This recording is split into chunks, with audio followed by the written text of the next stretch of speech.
Ini perihal seorang gadis desa yang memiliki sebuah mimpi yang kata orang sederhana.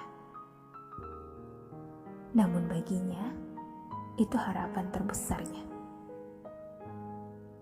Iya, mimpi yang suatu hari, ketika ia bisa berdiri di depan banyak anak kecil,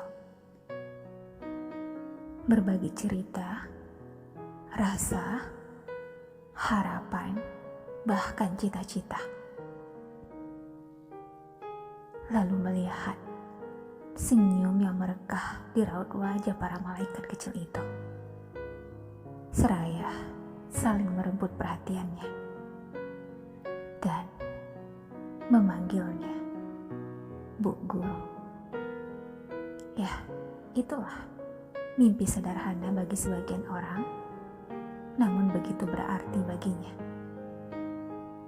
Hingga ia memberanikan diri untuk berjuang di sebuah kota yang penuh dengan hiruk-pikuk yang memusingkan.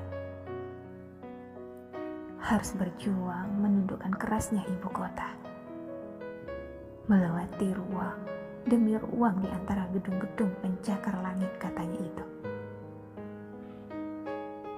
Rasa suka, duka pun dilewati, yang terkadang ingin membuatnya menyerah. Namun, mimpinya yang menghujam 5 cm di depan mata kembali membuatnya bangkit dan memulai semuanya dari awal. Tak banyak yang tahu, hingga sajadalah yang menjadi tempat berdialognya bersama Tuhan di dinginnya malam yang hening.